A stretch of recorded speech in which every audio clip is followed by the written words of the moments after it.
Conference है। शुरुआत 7 सितंबर को हमने नागरकोइल से की थी। नागरकोइल के बाद एर्नाकुलम, एर्नाकुलम के बाद तुरुवेकेरे, तुरुवेकेरे के बाद आदोनी, आदोनी के बाद हैदराबाद, हैदराबाद के बाद बुल्डाना, बुल्डाना के बाद इंदौर, इंदौर के बाद जयपुर और आज हम दिल्ली में हैं। प्राथमिकता उत्तर भारत के चैनल, उत्तर भारत के अखबारों को दी जाएगी। सवाल संक्षिप्त में पूछिए ताकि हम सभी को मौका दे पाएं और करीब 35 मिनट तक ये प्रेस कॉन्फ्रेंस चलेगा। पहले राहुल जी कुछ बोलेंगे, अपना एक ओपनिंग वक्तव्य होगा, उसके बाद आप सवाल पूछ सकते हैं। राहुल जी। नमस्कार। अब हैप्पी न्यू ईयर तो नहीं कर सकता हूं, बट एडवांस में आपको हैप्पी न्यू ईयर। मैं सोच रहा था प्रेस कॉन्फ्रेंस के बारे में, मैंने सोचा कि हैप्पी न्यू ईयर का मैं भी आज आपसे एक सवाल पूछूंगा, वो बाद में, मतलब जब आपने सब पूछ लिए तो मैं पूछूंगा। मैंने सोचा है आप सबके लिए भारत जोड़ो यात्रा अब दिल्ली तक पहुंची है और हम सबको बहुत कुछ सीखने को मिला, समझने को मिला। बहुत अच्छा एक्सपीरियंस रहा है। लक्ष्य आप जानते हैं, हिंदुस्तान में जो डर, नफरत, हिंसा फैलाई जा रही है, उसके खिलाफ ये यात्रा है और मुझे लगता है कि काफ़ी सक्सेसफुल यात्रा रही है अभी तक, जो शायद हमने सोचा भी नहीं था, उससे भी ज़्यादा इस यात्रा ने अचीव कर दिया है। बेरोजगारी का मुद्दा भी है, महंगाई का मुद्दा भी है और जो हिंदुस्तान में इनकम इनइक्वालिटी आ रही है, चुने हुए लोगों के पास अरबों रुपए और बाकी हिंदुस्तान के पास कुछ नहीं, ये भी हमारा एक मुद्दा है। पर्सनली जब मैंने यात्रा शुरू की, मेरी सोच थी कि ये कन्याकुमारी से कश्मीर तक एक यात्रा है और मैंने अपने साथ में कुछ ले नहीं गया। मैंने कहा देखो मैं जाऊंगा और मैं एक्सपीरियंस करूंगा, मैं कोई मतलब प्री कंसीव्ड नोशन नहीं ले जाऊंगा। तो शुरुआत ये थी कि शुरुआत में लगा कि भाई देखो हम पैदल चल रहे हैं, मगर फिर आस्ते आस्ते पता लगने लगा कि एक्चुअली ये जो यात्रा है, जिसको मैंने नदी भी कहा है, ये एक जीवित चीज है, इसकी एक आवाज है, इसकी भावनाएं हैं, फीलिंग्स हैं और ये एक प्रकार से हिंदुस्तान की भावनाएं हैं, फीलिंग्स हैं। तो ये यात्रा हमें ये चीजें बता रही है। तो मुझे एज ए इंडिविजुअल काफी सीखने को मिला और मैं सबको धन्यवाद करना चाहता हूं जो भी हमारे साथ आए। आप लोग में से बहुत लोग आए और खासतौर से जो हमारे ऊपर आक्रमण करते हैं, मेरे जो आरएसएस के, बीजेपी के मित्र हैं, उनको भी मैं धन्यवाद करना चाहता हूं, क्योंकि एक्चुअली हो क्या रहा है, जितना वो आक्रमण करते हैं उतनी हमको अपनी पोजीशन इंप्रूव करने का मौका मिलता है। तो मैं चाहता हूं, और मैं सीरियसली बोल रहा हूं, मैं चाहता हूं कि वो थोड़ा और जोरों से करें और अग्रेसिवली करें, तो कांग्रेस पार्टी को और हमें मतलब अपनी जो आइडियोलॉजी है वो अच्छी तरह समझ आए। एक प्रकार से मैं उनको अपना गुरु मानता हूं कि वो मुझे रास्ता दिखा रहे हैं कि क्या नहीं करना चाहिए, रिएक्ट कैसे करना चाहिए और अच्छी ट्रेनिंग दे रहे हैं मुझे, तो उनका भी मैं धन्यवाद करना चाहता हूं। Thank you. Thank you. Jagran से संजय मिश्रा। राहुल जी, आपने ये यात्रा अभी तक जो अचीव की बहुत सफल रही। विपक्षी एकता जो इस समय दिखाई दे रही है, उस लिहाज से यात्रा को बहुत सफल शायद नहीं माना जाएगा, क्योंकि कई लोग आने से हिचक रहे हैं। आप इस बारे में क्या कहेंगे? नहीं, देखिए, जैसे मैंने कहा, मेरे लिए, जैसे कल मैं किसी से बात कर रहा था, उन्होंने मुझसे पूछा कि देखो यात्रा के बाद क्या होगा। हमें प्लानिंग करनी है कि यात्रा के बाद क्या करेंगे। काफी लोगों ने कहा है ईस्ट वेस्ट यात्रा, कोई और कुछ और कह रहे हैं, और मैंने उनको जवाब दिया, देखिए ये जो हमारी यात्रा है ये हमें कुछ बताने की कोशिश कर रही है, ये हमें कुछ बोल रही है, और अगर हम उसको सुने बिना कुछ और काम करना शुरू कर दें कि भैया देखो यात्रा के बाद क्या होगा, तो एक प्रकार से ये जो हिंदुस्तान की आवाज है उसका अपमान है। तो मैं वो नहीं करना चाहता हूं। रही बात विपक्ष की, मैं जानता हूं कि विपक्ष के नेता सारे के सारे हमारे साथ खड़े हैं, और वो मतलब वो क्लियरली हमें मालूम है। बट आज के हिंदुस्तान में कंपल्शंस भी होते हैं, पॉलिटिकल कंपल्शंस होते हैं, दूसरे कंपल्शंस होते हैं। तो मैं उस पर कमेंट नहीं करना चाहता हूं कि क्यों आ रहे हैं, क्यों नहीं आ रहा है, कौन आ रहा है, कौन नहीं आ रहा।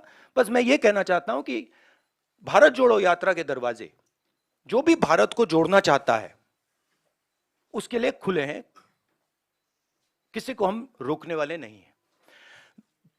दूसरी बात, विचारधारा में सिमिलैरिटीज होती हैं। देखिए, नफरत और हिंसा और मोहब्बत में सिमिलैरिटी नहीं होती है, डायमेट्रिकली ऑपोजिट चीजें हैं। मगर बहुत सारे लोग हैं, और उसमें से अखिलेश जी हैं, मायावती जी हैं, बहुत सारे लोग हैं जो मोहब्बत का हिंदुस्तान चाहते हैं, मैं जानता हूं, नफरत का हिंदुस्तान नहीं चाहते हैं।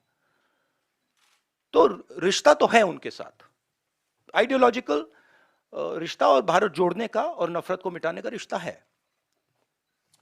आज तक से सुप्रिया।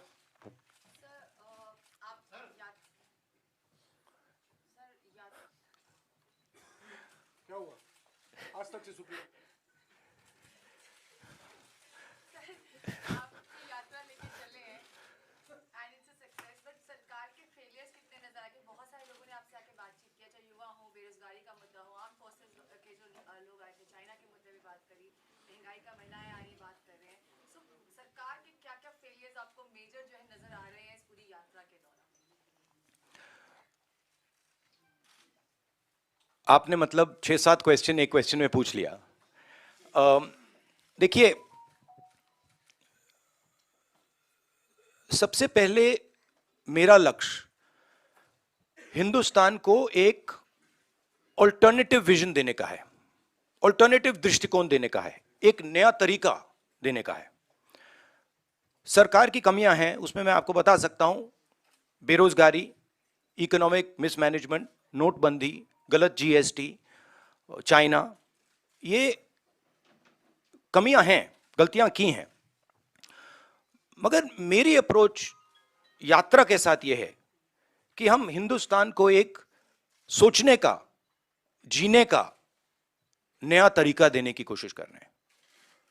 तो अगर आप डिटेल्स चाहते हैं तो आप मुझसे पूछिए, चाइना के बारे में पूछिए, शायद आप वो ना पूछें, पता नहीं, बाकी चीजों के बारे में पूछ सकते हैं, बट ब्रॉडली ये है। पीटीआई भाषा से अनवरुल हक।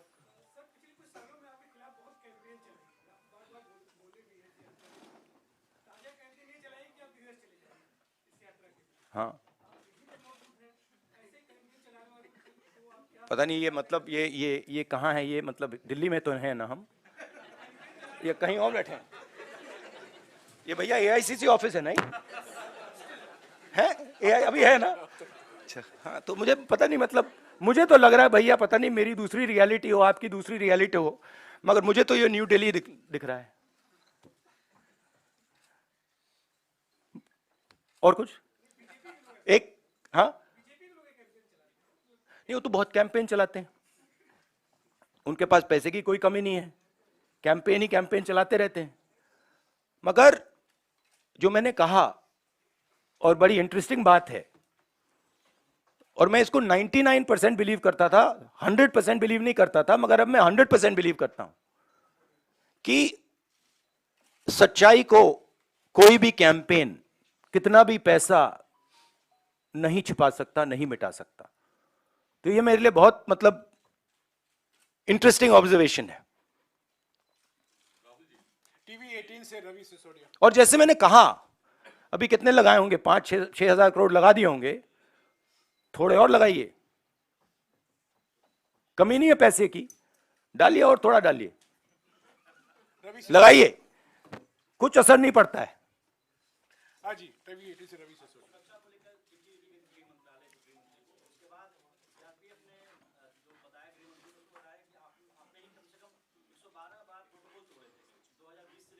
हाँ, देखिए, दो चीजें हैं इसमें। मैं भारत जोड़ो यात्रा कर रहा हूं, ठीक है। अब सरकार चाहती है कि मैं बीपी गाड़ी में भारत जोड़ो यात्रा करूं। कहते हैं आपका प्रोटोकॉल है कि आप हमें तंग मत करो, आप बुलेट प्रूफ गाड़ी में बैठ के कन्याकुमारी से कश्मीर तक चलो। अब यह मेरे लिए तो एक्सेप्टेबल नहीं है। अब यात्रा में आप मुझे समझाइए, भारत जोड़ो यात्रा में मैं बीपी गाड़ी में कैसे बैठूं? अच्छा, जब उनके नेता, उनके सीनियर नेता बीपी गाड़ी से बाहर आ जाते हैं तो फिर कोई चिट्ठी नहीं जाती। उनके नेताओं ने रोड शो किए हैं, खुली जीप में गए हैं, उनके ही प्रोटोकॉल के खिलाफ है ये। वो मुझे लिख रहे हैं कि भैया आप बीपी गाड़ी से निकल गए। तो उनके लिए प्रोटोकॉल अलग, मेरे लिए प्रोटोकॉल अलग। और सारे सीआरपीएफ के लोग जानते हैं, सीनियर्स जानते हैं कि मेरी सिक्योरिटी के लिए क्या करना है। और हमारी सिक्योरिटी बीपी गाड़ी में, मतलब मैं कैसे चलूं, आप बता दो मुझे। चला ही नहीं जा सकता है। भारत जोड़ो यात्रा में पैदल जाना है। तो ये तो मतलब पता नहीं है, शायद केस बना रहे हैं कि राहुल गांधी मतलब अपनी सिक्योरिटी तोड़ता रहता है, केस बना रहे हैं। ठीक है, बनाइए। दैनिक भास्कर से अनिरुद्ध।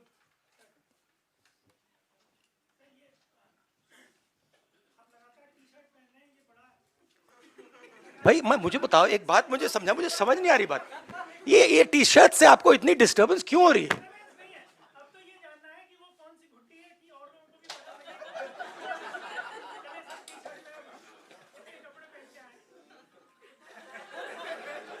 मतलब एक भी यहां टी शर्ट में नहीं बैठा है?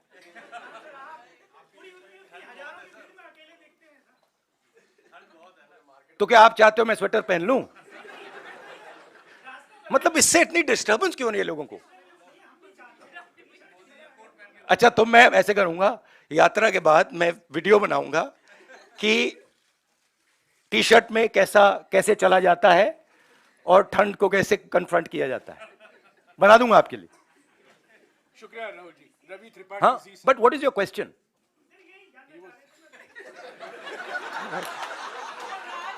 मैं क्या बताऊं भाई? राज क्या?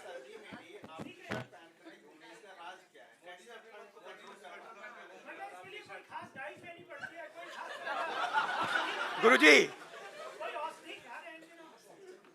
ये आपने स्वेटर क्यों पहन रखा है? नहीं, इसका कारण ये नहीं है।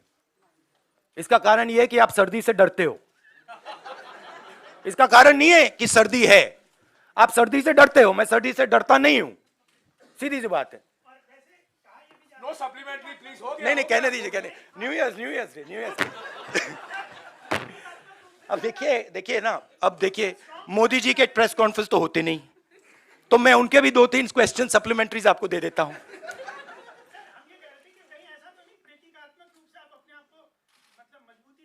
नहीं, एक्चुअली मैं आपको सीरियसली बताऊं, मुझे ठंडी नहीं लग रही अभी तक। और मैं पता नहीं, मुझे लग नहीं रही है।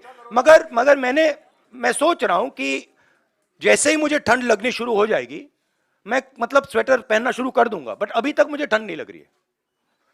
रवि त्रिपाठी जी से।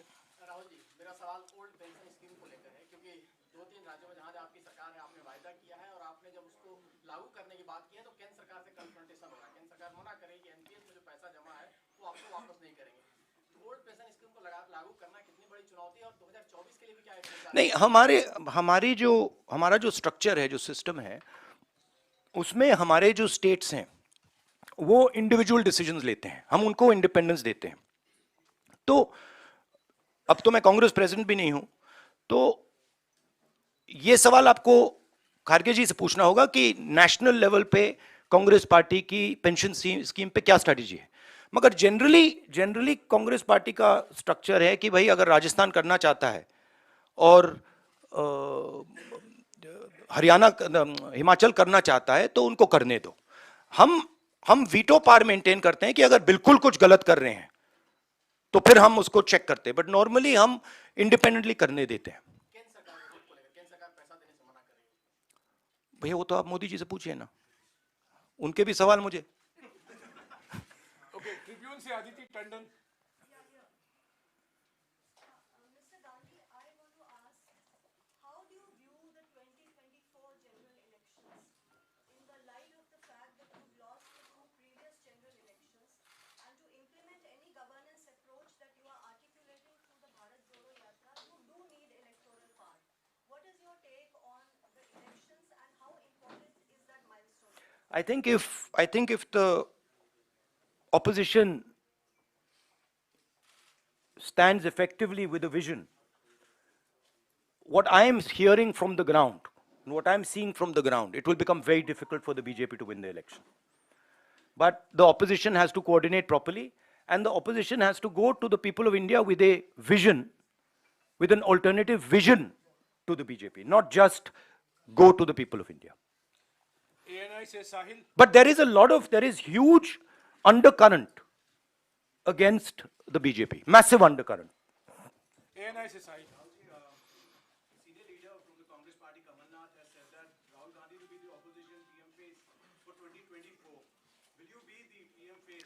See, every time there's a press conference, there's one or two attempts to, completely take the attention and take it in that direction. Now, I don't fall for these type of things. My focus is on the idea that India should be united, that we fight hatred and anger with affection, love and harmony, and we are providing an alternative vision of this country. So I think that's what I would like to focus on. These questions, of course, you have to keep saying them, because this is the nature of media. So I'm going to let you keep doing that, and you can enjoy yourself doing it, and I'll also have a little fun while you do it. Navbharat times से Rajesh Mittal. Navbharat times से Rajesh Mittal. Namaskar. यात्रा ने आपको देश के बारे में समझ जो है वो बढ़ाई है। इस समझ के आधार पर अगर आप आज देश के प्रधानमंत्री बन जाएं तो 5 बातें आप क्या करेंगे सबसे पहले? नहीं, सबसे पहले ये हाइपोथेटिकल क्वेश्चन है, तो मैं इसका जवाब प्रधानमंत्री के बेसिस पे नहीं दूंगा, मगर मैं ये जरूर कह सकता हूं कि जो हमारा शिक्षा का सिस्टम है, मैं पहले सोचता था कि इसमें स्ट्रक्चरल प्रॉब्लम्स हैं, मगर ये अपना काम कर रहा है। आज मैं सोचता हूं कि ये अपना काम ही नहीं कर रहा है। जो हम अपने बच्चों को विजन दे रहे हैं, जो उनका इमेजिनेशन है, जो हमें देना चाहिए, हम दे नहीं रहे। तो अगर आप, सबसे शॉकिंग चीज मैं आपको बताता हूं, मैं कन्याकुमारी से अब दिल्ली तक आया हूं, कितने 108 दिन हो गए। 108 दिन में मैंने हजारों बच्चों से बात की है, और हर बच्चे से मैंने पूछा है तुम यूनिवर्सिटी के बाद, कॉलेज के बाद क्या करना चाहते हो। हजारों बच्चों से पूछा है और मुझे सिर्फ 5 जवाब मिले। मतलब एक लड़की ने मुझे कहा कि मैं अपना छोटा बिजनेस चला रही हूं, और एक लड़के ने कहा कि मैं मैकेनिक बनना चाहता हूं। बट 99.9% लोग कह रहे हैं मैं लॉयर, डॉक्टर, इंजीनियर, आईएएस, जज। मतलब हमारा एजुकेशन सिस्टम हमारे बच्चों को कह रहा है कि जिंदगी में तुम्हारे पास 5 काम है, और रियलिटी ये है, रियलिटी सच्चाई ये है कि ये सब बच्चे इंजीनियर नहीं बन सकते, डॉक्टर नहीं बन सकते, लॉयर नहीं बन सकते। तो ये झूठ है। तो हम अपने बच्चों को झूठ बोल रहे हैं। मैं पूछता हूं, बच्चे आते हैं, कहते हैं क्या करना चाहते हो? आईएएस। अच्छा, आईएएस में कितने लोग जाते हैं हर साल? आप अंदाजा लगाइए, जवाब क्या मिलता है। मैं पूछता हूं कितने लोग आईएएस में हर साल जाते हैं? बच्चे क्या कहते हैं? क्या लगता है? अच्छा आप बताइए कितने लोग जाते हैं आईएएस में? 250, बच्चे कहते हैं 5 लाख, 6 लाख, 1 लाख, 2 लाख, 3 लाख। जब मैं उनको कहता हूं भाई 150 जाते हैं, 2-3 को मैंने गलती से कह दिया, एक लड़की को कह दिया, वो रोना शुरू कर दी कि देखिए हम उनको सही इमेजिनेशन ही नहीं दे रहे हैं, हम उनको रास्ता ही नहीं दिखा रहे हैं। तो पहला काम जो एजुकेशन सिस्टम है, और ये टॉप डाउन, ये इमेजिनेशन को मारने का एजुकेशन सिस्टम है, ये एजुकेशन को खोलता नहीं है। तो सबसे बड़ा काम, और ये शायद 2-3-4 साल में नहीं होगा, मगर डायरेक्शन ये होना चाहिए। और जो न्यू एजुकेशन पॉलिसी वो तो बिल्कुल दूसरे डायरेक्शन में जा रही है। तो पहली ये बात है। दूसरी बात, ये खुले तरीके से बोल दूं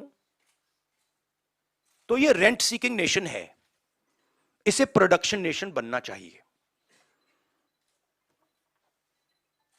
फर्क है।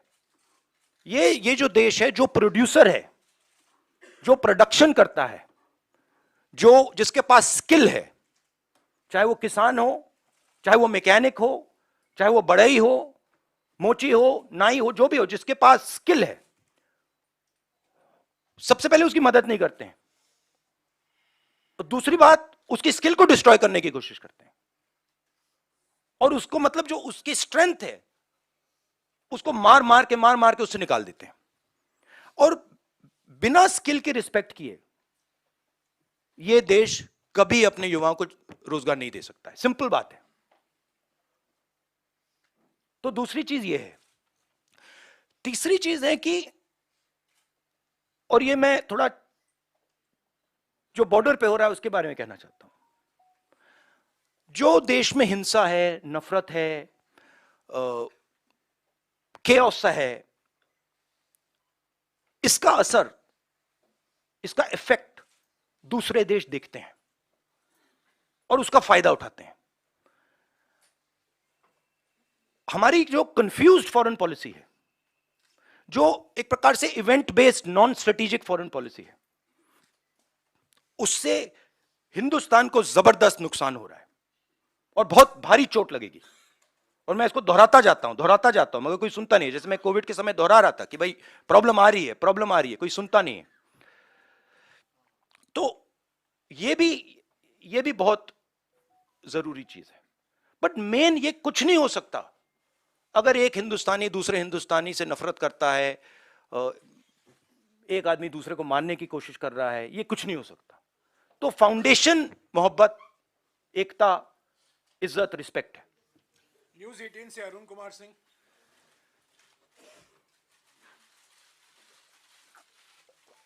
अलाउड। राहुल, जब आप यहाँ से गए थे ये करने के लिए भारत जोड़ो यात्रा, तो विपक्ष को छोड़ दीजिए, आप ही की पार्टी के नेता, आप ही की पार्टी के लोगों को भरोसा ये नहीं था कि आप ये यात्रा पूरी कर पाएंगे, और कई सवाल इनके ही मन में था। और अब जब यात्रा आपका सवाल पूछिए, उनके सवाल मत पूछिए। आपका सवाल, ये सवाल ही है। हाँ, आपका संक्षिप्त में इतना कितना कितना छोटा कर दो, सीधा पूछिए ना, सीधा सीधा ही पूछ रहा हूँ। तो उसमें क्या है कि अब जब आप यात्रा कर चुके, तो कई लोग ये कहते हैं कि वो राहुल नहीं है, ये बदलने वाले राहुल है, इतनी आसानी से इनको नहीं समझा सकते हैं आप। कुछ चेंज आप अपने आप में ही देख रहे हैं समझने में, लोगों से बातचीत करने के बाद, कि अब फैसले लेने या बात करने का अंदाज आपका एकदम अलग है, जुदा हो गया है, कुछ अंतर है? देखिए, अंतर तो इस प्रेस कॉन्फ्रेंस के बाद भी आएगा। अंतर तो व्यक्ति में कंटिन्यूअस होता है, नॉन स्टॉप होता है, तो वो तो है। बट जो मेरी फाउंडेशन है, जो नींव है, उसमें मुझे कोई चेंज नहीं दिखा। उसमें वो फाउंडेशन मेरी वही है। जरूर मैं मतलब बहुत कुछ सीखा हूं और हर रोज सीखता हूं, और सिर्फ यात्रा से नहीं, हर इंटरैक्शन में से मैं सीखने की कोशिश करता हूं। तो एवोल्यूशन तो होता रहता है, मगर जो फाउंडिंग प्रिंसिपल्स हैं कि वो उसमें इतनी चेंज नहीं है। वो मैं ये कह सकता हूं, वो और भी स्ट्रांग हो गए हैं, वो कह सकता हूं, बट उसमें इतनी चेंज नहीं आई है।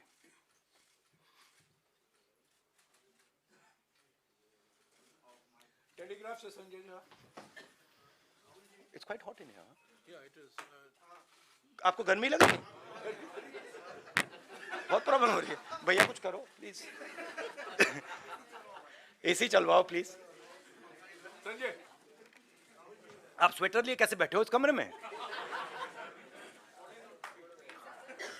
हाँ, आपकी चमड़ी बहुत मोटी है। राहुल जी, प्रधानमंत्री ये कहते हैं कि अमृतकाल चल रहा है, भारत जोड़ो यात्रा का डिस्कोर्स कुछ और ही है, तो ये डायकोटोमी आप किस तरह से देखते हैं? उनकी व्यू अलग है, हमारी व्यू अलग है, तो उनका ओपिनियन हमारे से अलग रहता है, हमारा अलग रहता है, तो डाइकोटोमी तो कुछ है नहीं, अलग ओपिनियंस हैं। नहीं, अलग व्यू पॉइंट्स हैं। उनका व्यू पॉइंट दूसरा है, हमारा व्यू पॉइंट दूसरा है, विचारधारा दूसरी है, विचारधारा की लड़ाई है। उनको अपनी व्यू पॉइंट रखनी चाहिए। जैसे मैंने कहा, अगर वो अपनी व्यू पॉइंट बदल दें तो हमारे लिए प्रॉब्लम हो जाएगी, क्योंकि हम अपने व्यू पॉइंट को अच्छी तरह नहीं समझ पाएंगे। तो वो जो उनको जो लगता है वो करना चाहिए, वो करना चाहिए, और हमें जो करना है हम करेंगे। डाइकोटोमी कोई नहीं, ये बहुत पुरानी लड़ाई है। ये भी बात मुझे समझ आई है। ये एक्चुअली अगर आप मुझे पूछो क्या चेंज है, मैं आपको बताता हूं कि ये मुझे समझ आ गया कि ये बहुत पुरानी लड़ाई है और ये राजनीतिक लड़ाई नहीं है। ये मुझे समझ आ गया। जैनेंद्र, एबीपी से। राहुल जी, मैं फिर से आपको 2024 के सवाल पर ले जाना चाहता हूँ। आपने कहा कि अखिलेश जी को, मायावती जी को भी मोहब्बत का हिंदुस्तान चाहिए, लेकिन अभी अखिलेश जी ने कहा था कि कांग्रेस और बीजेपी एक जैसे हैं। सवाल मैं ये पूरा करना चाहता हूँ कि एक तो इस पर आपकी क्या प्रतिक्रिया है, और दूसरी बात ये कि आपने कहा कि बीजेपी के खिलाफ एक सवाल प्लीज। नहीं, एक सवाल प्लीज। आपने पूछ लिया ना सवाल का जवाब दीजिए। एक सवाल प्लीज। नहीं, ये तो पूरे देश को ऑब्वियस है कि बीजेपी और कांग्रेस एक हो ही नहीं सकते, क्योंकि अगर बीजेपी और कांग्रेस एक होते तो नरेंद्र मोदी कांग्रेस मुक्त भारत की तो बात कभी नहीं कर सकते। मतलब हो ही नहीं सकता कि अगर बीजेपी के नेता कह रहे हैं कांग्रेस मुक्त करो, इसका मतलब वो कह रहे हैं कि बीजेपी को भी मुक्त कर, बीजेपी इसको भी मिटा दो। वो तो नहीं कह रहे हैं। तो ये तो पूरा देश जानता है कि कांग्रेस और बीजेपी आइडियोलॉजिकली बिल्कुल अपोज्ड हैं, और ये पुरानी लड़ाई है, पुरानी विचारधारा की लड़ाई है। बट अखिलेश जी की भी जगह है, और उनको ये ऑप्शन, मतलब बोलने का ऑप्शन मिलना चाहिए, और उनका पर्सपेक्टिव है वो उनके लिए ठीक है। हमारा पर्सपेक्टिव है कि हमारी लड़ाई बीजेपी के साथ है, विचारधारा की लड़ाई है, पुरानी लड़ाई है, और इसको हम जीतेंगे। No supplementary please. Ishrat Lahiri. नहीं, एक बात मैं कहना चाहता हूं। देखिए, एक बात जरूरी है कि ये आइडिया अब ये टैक्टिकल पॉलिटिकल फाइट नहीं रही। मतलब कि उसमें एक ग्रुप वहां आ जाए और एक ग्रुप मिलके बीजेपी को हरा दे। अब वो गाड़ी गई। क्यों? क्योंकि हिंदुस्तान का जो पूरा इंफ्रास्ट्रक्चर है, इंस्टीट्यूशनल फ्रेमवर्क जो है, अब वो एक विचारधारा के हाथ में है। ठीक है? और अब वो हिंदुस्तान की पॉलिटिकल स्पेस को पूरी तरह से डोमिनेट कर रहे हैं। अब उनको हराने के लिए एक विचारधारा की जरूरत होगी। और मैं ऑपोजिशन की बहुत रिस्पेक्ट करता हूं, और ऑपोजिशन के लोग मुझे बहुत अच्छे लगते हैं, और मगर मैं ये कहना चाहता हूं कि अगर आप समाजवादी पार्टी को देखें तो उनके पास एक नेशनल विचारधारा नहीं है। वो यूपी में जरूर उनकी पोजीशनिंग है और उसको उन्हें डिफेंड करना है, शायद उसलिए ना आए, बट नेशनल विचारधारा नहीं है। समाजवादी पार्टी का आइडिया केरला में नहीं चलेगा, कर्नाटक में नहीं चलेगा, बिहार में नहीं चलेगा। ठीक है? तो एक सेंट्रल आइडियोलॉजिकल फ्रेमवर्क स्ट्रक्चर की जरूरत है, वो कांग्रेस पार्टी ही दे सकती है, और वो हमारा रोल है। मगर हमारा रोल ये भी है कि जो ऑपोजिशन के लोग हैं वो कंफर्टेबल फील करें और उनकी रिस्पेक्ट हो, म्यूचुअल रिस्पेक्ट। मतलब वो भी हमारी करें, हम भी उनके करें। Mr. Gandhi, throughout the yatra, you have met and had conversations with the ordinary Congress worker across states. So from these conversations, Yeah. My main takeaway is that there is nothing known as an ordinary Congress worker. There really isn't. Uh, in fact, there's nothing known as an ordinary person. I don't like these like type of qualifiers. There's nothing known as an ordinary person. Everybody is unique. Every Congress worker is unique. Every person has a unique way of looking at the world, and it's important that they're treated like that. So, every single one of them, every conversation, I learn something from, you know. Times now से रंजीता। राहुल, मेरा सवाल इस पर है कि 2024 के चुनाव को लेकर अलग-अलग बातें कही जा रही है। आपकी यात्रा मध्य प्रदेश में भी गई, लेकिन मध्य प्रदेश के एक विधायक है लक्ष्मण सिंह, वो कह रहे हैं कि मध्य प्रदेश में जो यात्रा गई उसका फायदा आने वाले मध्य प्रदेश चुनाव में हमें नहीं होगा, क्योंकि जो इंटरनल सर्वे आया है उसमें विपक्ष में ही मध्य प्रदेश में कांग्रेस दिख रही है। कांग्रेस, मैं आपको एक बात लिख के दे देता हूं अभी, कांग्रेस मध्य प्रदेश के चुनाव को स्वीप करेगी। बीजेपी वहां दिखाई नहीं देगी। मैं आपको गारंटी करके, आप लिख लो और उस समय मुझे बता देना। मतलब अगर आप मुझे, कोई क्वेश्चन नहीं है कि वहां पे बीजेपी मतलब दिखाई नहीं देगी, क्योंकि वहां पे तो मैंने सोचा था कि महाराष्ट्र में, मतलब मैंने जो वहां कहा कि महाराष्ट्र में बहुत अच्छा रिस्पांस मिला, मध्य प्रदेश में तो टोटल अंडरकरंट था, मतलब तूफान आया हुआ है वहां पे। मध्य प्रदेश में हर व्यक्ति जानता है कि बीजेपी ने सरकार को चोरी करके पैसा देके बनाया है, तो पूरा पूरा प्रदेश गुस्से में है। आप ऐसे करिए, लक्ष्मण सिंह जी से बैट कर लीजिए, शर्त लगा लीजिए, बड़ी शर्त लगाइए, फायदा हो जाएगा आपका।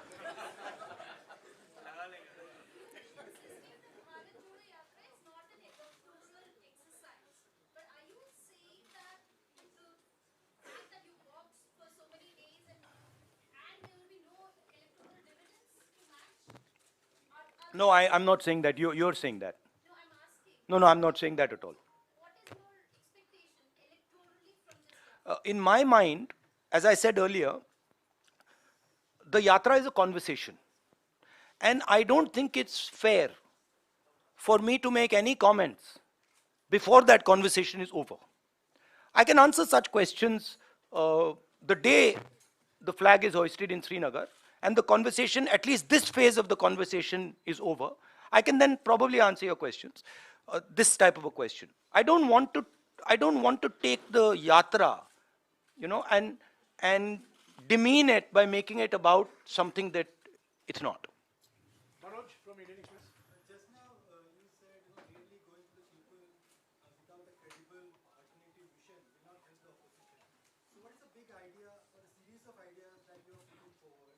Because there seems to be a realization that, merely criticizing, even if robust, merely criticizing the government is not enough. So what is the series of ideas that you are putting? No, I outlined it right now, right? Number one,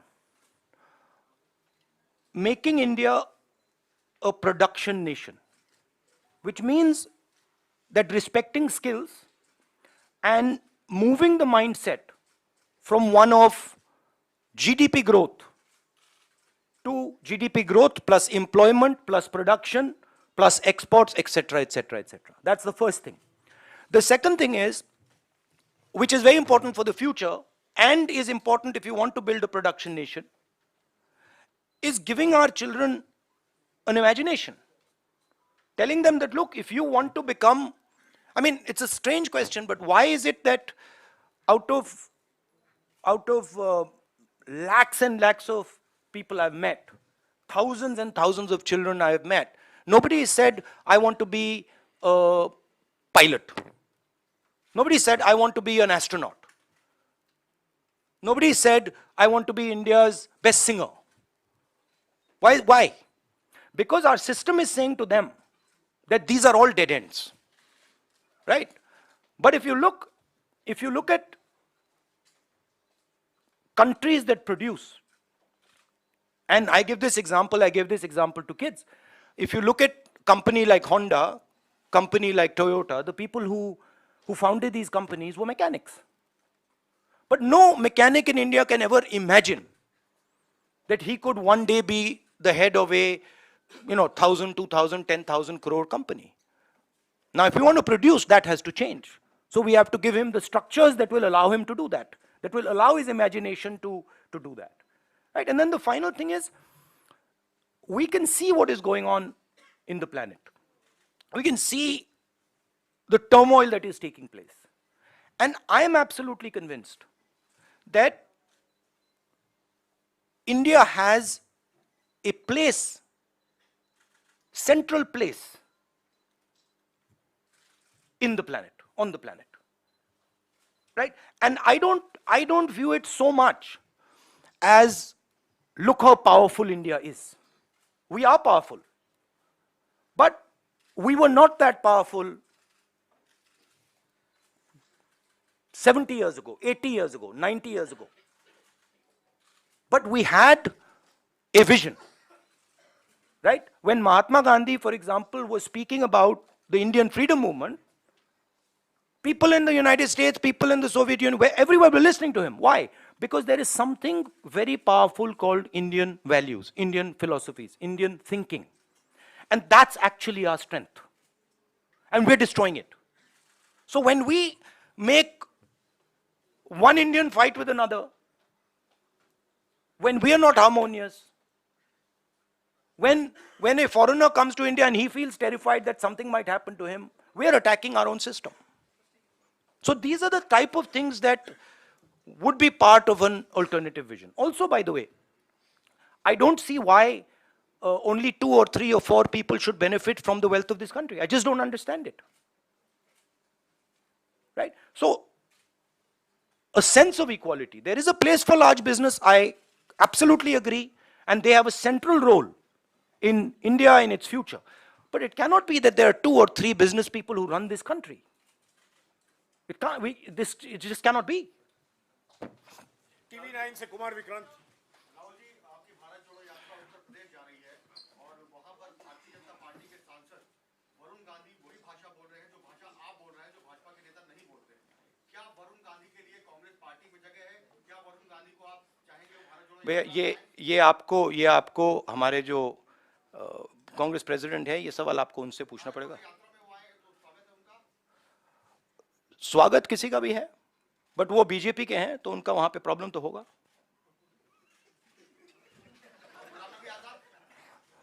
अब वो आप उनसे पूछिए, पहले पता नहीं, मुझे ही confusion हो गई है।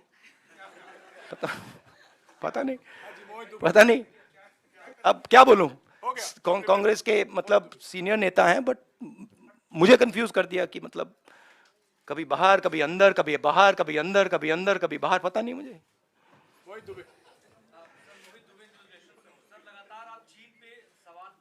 आपने पूछ लिया आज।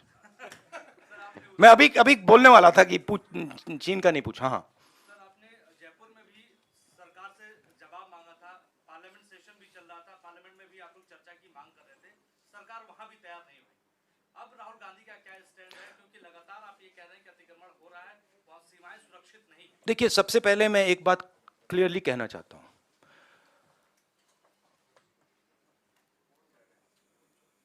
मैं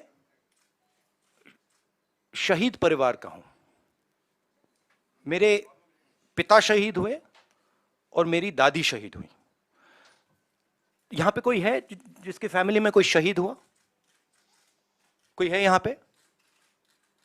आप हैं?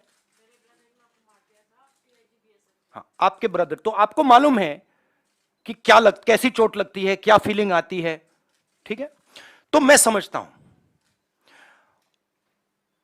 और मैं जानता हूं जब एक युवा अपनी जान देने के लिए खड़ा होता है और जब वो शहीद होता है तो उसके परिवार को क्या होता है, मैं जानता हूं, समझता हूं। और बीजेपी के टॉप लीडरशिप में कोई नहीं है जो समझता है।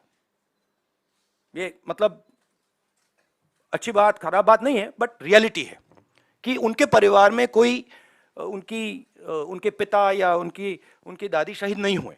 तो मैं बहुत क्लियरली समझता हूं और मैं ये भी चाहता हूं, मेरी जनरल अप्रोच ये है कि मैं चाहता हूं हमारा एक भी सिपाही किसी भी फोर्स का ना शहीद हो। ये मेरी स्टार्टिंग पोजीशन है कि मतलब मैं ये नहीं चाहता हूं कि हम इस चीज को कैजुअली लें, कि हम सेना को राजनीतिक फायदे के लिए यूज कर रहे हैं और उसका नुकसान हमारे जवानों को, उनके परिवारों को हो। तो ये मेरे लिए बिल्कुल मतलब सैक्रोसेंट है, मैं ये नहीं करना चाहता हूं, ठीक है। मगर और जो हमारे, मैं समझता हूं जो बॉर्डर पे हमारे जवान आज खड़े हैं, आप मेरी टी शर्ट की बात कर रहे हो, मगर मैं जानता हूं वहां आज खड़े हैं सियाचिन में, उधर हिमालय पे, मैं जानता हूं कि उनको क्या डिफिकल्टीज सामना करनी पड़ती है, और मैं उनसे प्यार करता हूं, हर सोल्जर से, और मैं चाहता हूं कि उनको कुछ ना लगे, चोट ना लगे। जब नेशनल लेवल की लीडरशिप स्ट्रेटेजिकली काम नहीं करती है, इंटरनेशनल रिलेशंस में, जियोपॉलिटिक्स में एकदम रिस्पॉन्स आता है।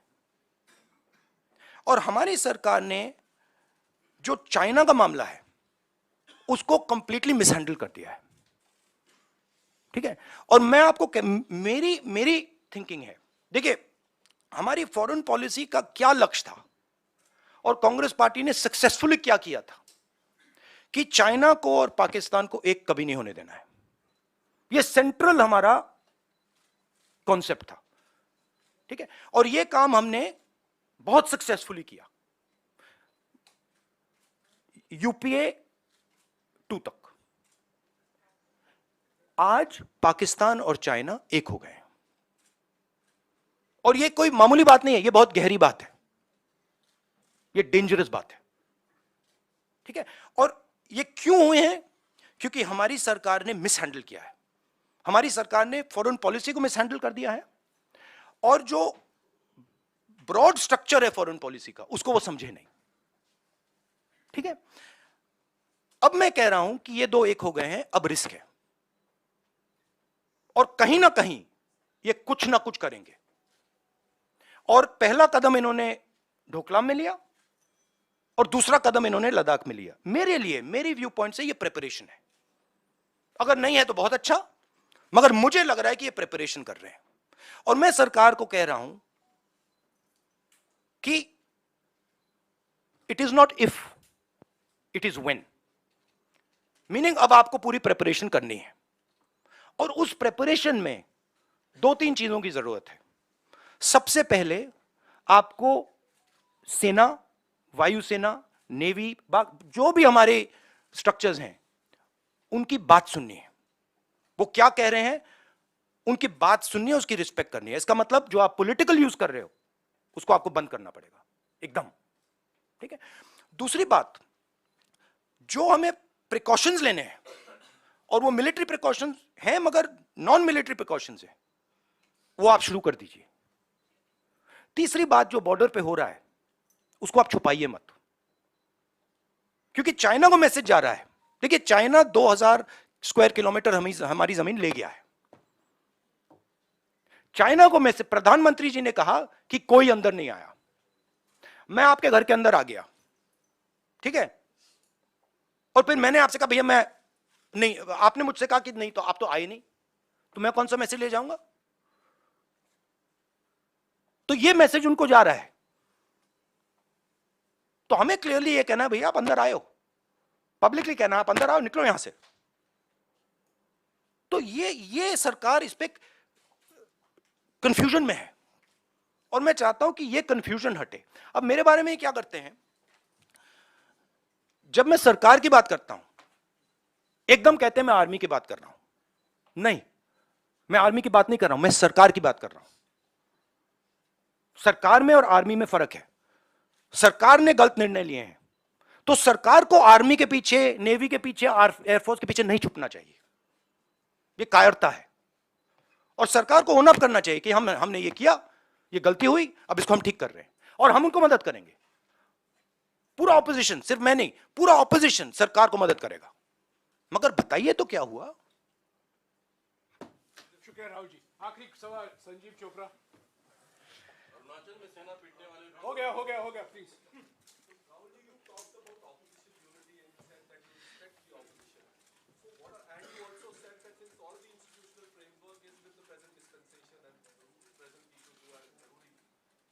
how do you want to bring them together?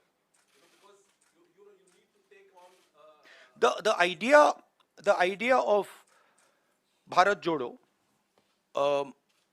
is a framework. It's a way of working. It's a way of thinking. So, of course, I'm not the Congress president, and a lot of that work now the Congress president will probably do. But it is about bringing people together and making them comfortable. You know, respect basically. शुक्रिया राहुल जी, शुक्रिया राहुल जी। भारत जोड़ो यात्रा फिर से No, 3 but I need to ask them the question. Please I need to ask the New Year question myself now, because my one question I get. So why am I not allowed to use a teleprompter? मैंने क्या गलती की है? मतलब आप प्रधानमंत्री को teleprompter use करने देते हो, आप दूसरों को भी टेलीप्रॉम्प्टर यूज करने देते हो, तो मुझे क्यों नहीं? नहीं, मगर ऑप्शन तो देना चाहिए। पर एक और सवाल है राहुल। नहीं, मेरा दूसरा है। नहीं, आप बार-बार क्यों प्रेस कॉन्फ्रेंस? नहीं, मेरा दूसरा भी सवाल है, और भी अच्छा सवाल है। ये सवाल मैं मतलब बहुत इंटरेस्टिंग सवाल है।